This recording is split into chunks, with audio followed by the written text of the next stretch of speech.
ദൈവത്തോടുള്ള ബന്ധം എങ്ങനെയാണ്? കാര്യം സാധിക്കാൻ ആരെങ്കിലും ഇവിടെ വന്നിട്ടുണ്ടോ? ഉണ്ടെങ്കിൽ നിന്റെ ധാരണ തെറ്റാണ്. 2, ഇയ്യോബിൻ്റെ തലമുറയുടെ ബന്ധം ജീവിതം വിശുദ്ധമായിരുന്നു. ഇയ്യോബിൻ്റെ തലമുറയുടെ ജീവിതം വിശുദ്ധമായിരുന്നു. ഞാൻ കുടുംബം എന്നാണ് കുറേ നാളുകളൊക്കെ പറഞ്ഞത്. പക്ഷേ പിന്നെ മനസ്സിലായി ഭാര്യ അത്ര നല്ലൊരു കഥാപാത്രമല്ലാത്തതുകൊണ്ട് ഞാൻ മക്കളെയാണ് എടുക്കാൻ ഉദ്ദേശിക്കുന്നത്. ഇയ്യോബിൻ്റെ തലമുറ അനുഗ്രഹിക്കപ്പെട്ടായിരുന്നു. മക്കളെത്ര? 10. ആണെത്ര? 7. പെണ്ണ്? Very good. 1-ാം അധ്യായം 4-ാം വാക്യം. അവന്റെ പുത്രന്മാർ ഓരോരുത്തൻ താന്താന്റെ ദിവസത്തിൽ താന്താന്റെ വീട്ടിൽ വിരുന്ന് കഴിക്കുകയും അവന്റെ പുത്രന്മാർ ഓരോരുത്തൻ താന്താന്റെ ദിവസത്തിൽ താന്താന്റെ വീട്ടിൽ ഒരു വിരുന്നൊരുക്കും. എന്നിട്ട് തങ്ങളോടുകൂടെ ഭക്ഷിച്ച് പാനം ചെയ്യുവാൻ തങ്ങളുടെ 3 സഹോദരിമാരെയും ആളയച്ചു വിളിപ്പിക്കുക പതിവായിരുന്നു. ഉഗ്രൻ പ്രയോഗമാണ്. ഇയ്യോബിന്റെ മക്കളെ നമുക്ക് നോക്കാം. എന്താണ് അവിടെ പറയുന്നത്?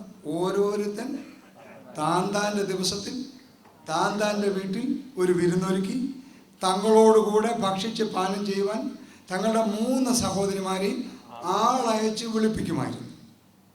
എന്താണ് ഈ താന്താന്റെ ദിവസം? അവരുടെ വീട്ടിലെ വിശേഷ ദിവസം. ചോദ്യം ചോദിച്ചുകൊണ്ടിരിക്കാൻ നേരമില്ലാത്തതുകൊണ്ട് വിഷയം പറയാം. മൂത്ത മോൻ അവൻ്റെ ജന്മദിനം. അന്ന് അവൻ വീട്ടിലൊരു വിരുന്നൊരുക്കും. എന്നിട്ട് എന്ത് ചെയ്യും? 6 സഹോദരന്മാരെ വിളിക്കും. അവരെല്ലാം അടുത്ത് തന്നെയുണ്ട്. 3 സഹോദരിമാരെ ആളയച്ച് വിളിപ്പിക്കും. ടെലിഫോണില്ല, പോസ്റ്റില്ല. വിളിക്കാനുള്ള ഏകമാർഗം പോയി വിളിപ്പിക്കും. ആളയച്ച് വിളിപ്പിക്കും. ആദ്യത്തെ മകൻ്റെ വിവാഹ വാർഷികം. അന്ന് വീട്ടിലൊരു വിരുന്നൊരുക്കും. 6 സഹോദരന്മാരെ വിളിക്കും. 3 സഹോദരിമാരെ ആളയച്ച് വിളിപ്പിക്കും. അപ്പന് 10. അമ്മമാർക്കൊരു 7 കുറയത്തില്ല. എൻ്റെ ഒരു കണക്കാണ്. സിമ്പിൾ പരിപാടി. അപ്പന് 10 മക്കളുണ്ടെങ്കിൽ അമ്മമാർക്കൊരു 6 കാണും. ഉറപ്പാണ്. അപ്പോൾ അടുത്ത ദിവസം എന്തായി? 7 മക്കളുടെ ജന്മദിനം. അന്നെന്തോ ചെയ്യും? വീട്ടിലൊരു വിരുന്നൊരുക്കും. ഇനിയും സൺ നമ്പർ 2, അവൻ്റെ ജന്മദിനം, അവൻ്റെ വിവാഹദിനം, അവൻ്റെ മക്കളുടെ ജന്മദിനം. സൺ നമ്പർ 3, 7 ആങ്ങളമാർ ഇങ്ങനെ ഫ്രീ ആയിട്ട് ശാപ്പാട് കൊടുത്താൽ അല്പമെങ്കിലും അഭിമാനമുള്ള സഹോദരിമാർ അവരുടെ വീട്ടിലും ശാപ്പാട് വെക്കുകയല്ലേ? അതോ ചുമ്മാ പോയി തിന്നുകയുള്ളൂ? അല്ല, അവരും വെക്കും.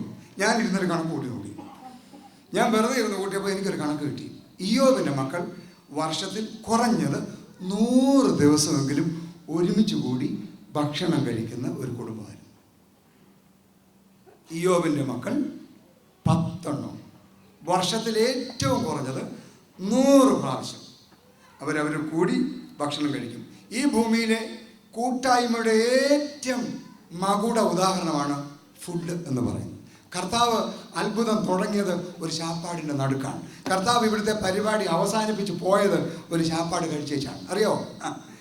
നമുക്കൊക്കെ ഭക്തി മുതൽ ഈ ശാപ്പാട് കഴിക്കരുത്. പ്രാർത്ഥനയ്ക്ക് പ്രാർത്ഥന മാത്രം മതി, ഒന്നും കഴിക്കരുത്.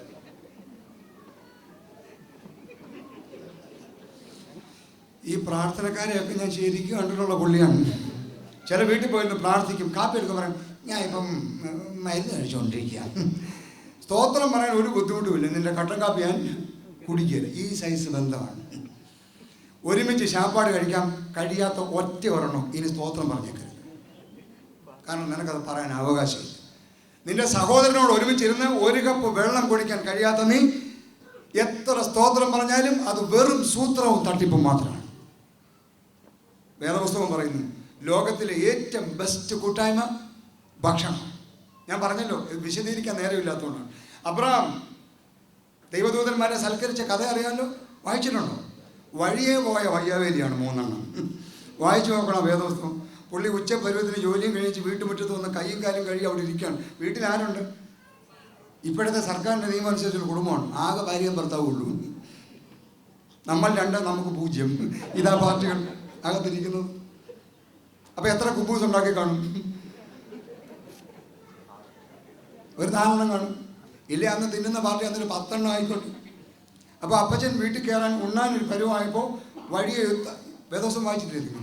തലപൊക്കി നോക്കി വീട്ടിലിരുന്ന പുള്ളി തലപൊക്കി നോക്കി വഴിയെ കൂടെ 3 പോലും. ഹലോ, അവിടെ നിന്നാണ് ഉണ്ടെന്ന്. എങ്ങോട്ട് പോകും? വന്നാട്ട് വല്ലതും കഴിച്ചു. ഭാര്യയോടൊരു വാക്ക് പോലും പറഞ്ഞില്ല. നിങ്ങളുടെ വീട്ടിൽ ഉച്ചപരുവത്തിന് വഴിയെ പോയ 3 വിളിച്ചോണ്ട് വന്ന് കയറ്റാൻ അവസ്ഥ ഒന്ന് ആലോചിച്ച് നോക്ക്. പാത്രമൊക്കെ എടുത്ത് ഒരച്ച്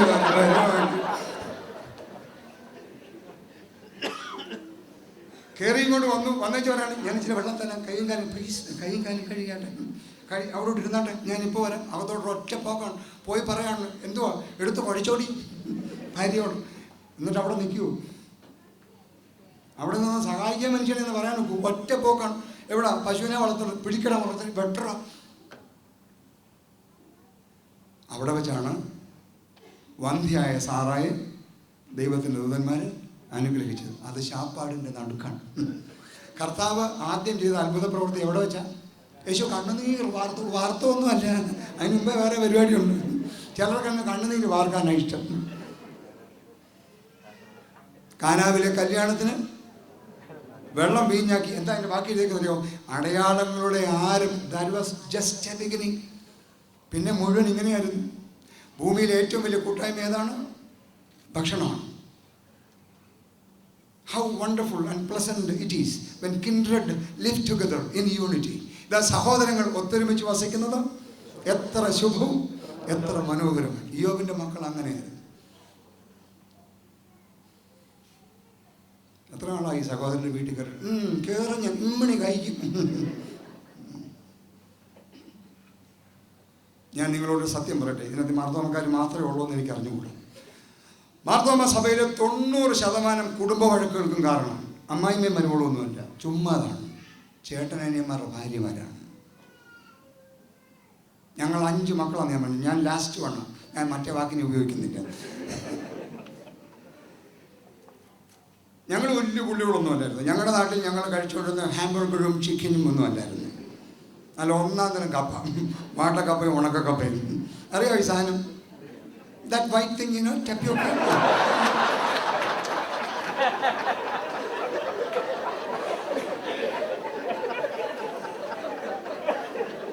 അത് ഞങ്ങളുടെ അമ്മ വലിയൊരു പാത്രത്തിനകത്ത് ഇവനെ ഒരു 3/4 പരുവാകുമ്പോൾ അങ്ങോട്ട് കുടഞ്ഞിട്ട് അതിനകത്ത് കുറച്ച് ഉപ്പുമൊക്കെ അങ്ങോട്ട് ഇട്ട് നല്ല കാന്താരിയൊക്കെ അങ്ങോട്ട് ഞെരടി ചില വാളംപുളി ഓർക്കുന്നോ? എന്നാ ടേസ്റ്റാണ്. അതങ്ങോട്ട് പിഴിഞ്ഞ് വെക്കും. ഞങ്ങൾ 5 എണ്ണം ആട്ടുംകുട്ടികൾ തിന്നുന്ന പോലെ ഇതിനകത്തൊന്ന് വാങ്ങി. എന്തൊരു കൂട്ടായ്മയായിരുന്നു. ഇപ്പോഴോ അപ്പച്ചന് PhD ആണ്. പ്രഷർ, ഹാർട്ട്, ഡയബറ്റീസ് ആണ്. മോനാണെങ്കിൽ പിന്നെ അതൊന്നും കഴിക്കത്തില്ല. പിന്നെ കൊച്ചുങ്ങളാണെങ്കിൽ ഊഡിൽസേ കഴിക്കത്തുള്ളൂ. ഒന്നും തിന്നുകയല്ല ഒരുമിച്ച്.